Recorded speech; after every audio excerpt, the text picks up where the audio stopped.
नमस्कार दोस्तों, टॉपिक है इतिहास से संबंधित 25 प्रश्न जो कि इंट्रेंस एग्ज़ाम जैसे कि यूनिवर्सिटी वगैरह के एग्ज़ाम के लिए काफ़ी महत्वपूर्ण है।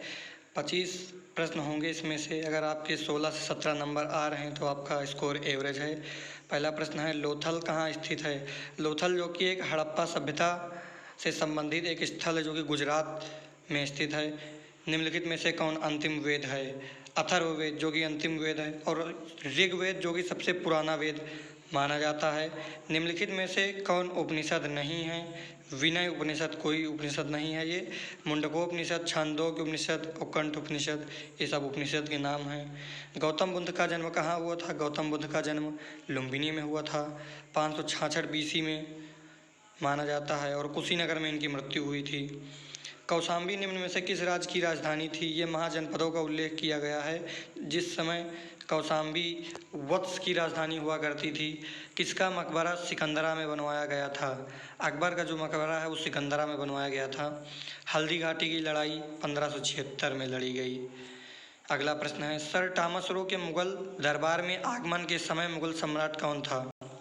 ये प्रश्न थोड़ा ट्रिकी है साथियों। मुगल के दरबार में जब टॉमस रो आया था तो आया तो जहांगीर के दरबार में था, लेकिन फरमान अकबर के नाम का लेके आया था, क्योंकि जब वहाँ से चला था तब अकबर का राज शासन था, और जब पहुँचा तो जहांगीर के दरबार में आया। निम्नलिखित में से किसका वॉरेन हेस्टिंग्स के साथ संबंध नहीं है? इलाहाबाद की संधि के संबंध वॉरेन हेस्टिंग्स से नहीं है। अगला प्रश्न है, किस घटना के उपरांत सिंध का विलय किया गया? तो सिंध का विलय प्रथम अफगान युद्ध के बाद किया गया। केशव चंद्र सेन किस आंदोलन से संबंध थे? प्रार्थना समाज से संबंध थे केशव चंद्र सेन। प्रार्थना समाज के संस्थापक थे आत्माराम पांडुरंग। नेक्स्ट प्रश्न है, काकोरी कांड में किसे फांसी की सज़ा सुनाई गई? काकोरी कांड में राम प्रसाद बिस्मिल को सज़ा सुनाई गई, जो कि 1925 में हुई थी घटना। 1929 के लाहौर सत्र में भारतीय राष्ट्रीय कांग्रेस का अध्यक्ष कौन था? जवाहरलाल नेहरू, जो कि 1929 के लाहौर अधिवेशन में अध्यक्ष थे INC के, और वल्लभ भाई पटेल 1931 के अध्यक्षता की थी इन्होंने। नेक्स्ट प्रश्न है, सहायक संधि को किसने सबसे पहले स्वीकार किया था? सहायक संधि को सबसे पहले हैदराबाद के निजामों ने स्वीकार किया था। नेक्स्ट प्रश्न है, क्लाइव के भारत से वापस लौटने पर बंगाल का गवर्नर कौन बना? बंगाल का गवर्नर बना वेरेलस्ट। और एक प्रश्न आपको और बता दें साथियों कि क्लाइव ही एक ऐसा वायसराय था जो कि वापस लौटने के बाद आत्महत्या कर लिया था इन्होंने। सिकंदर के भारतीय आक्रमण के समय मगध का शासक निम्नलिखित में से कौन था? महापद्मनंद। जब सिकंदर ने भारत पर आक्रमण किया उस समय महापद्मनंद का शासक था, उसके बाद घनानंद आया शासक। निम्नलिखित स्थानों में से कौन पार्श्वनाथ से संबंधित है? काशी। पार्श्वनाथ काशी नरेश के पुत्र थे। निम्नलिखित में से कौन अर्थशास्त्र का लेखक है? अर्थशास्त्र के लेखक कौटिल्य हैं।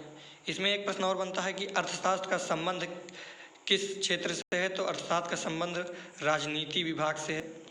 नेक्स्ट प्रश्न है, फाहियान ने निम्नलिखित में से किसके राज्यकाल में भारत की यात्रा की? चंद्रगुप्त द्वितीय विक्रमादित्य के समय में फाहियान आया, और हुएन सांग जो कि हर्षवर्धन के शासनकाल में आया था। ये भी प्रश्न बनता है।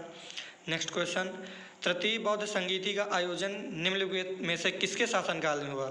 तृतीय बौद्ध संगीति का आयोजन अशोक के शासनकाल में हुआ था, और पहली बौद्ध संगीति का आयोजन अजातशत्रु के शासनकाल में हुआ था। दूसरी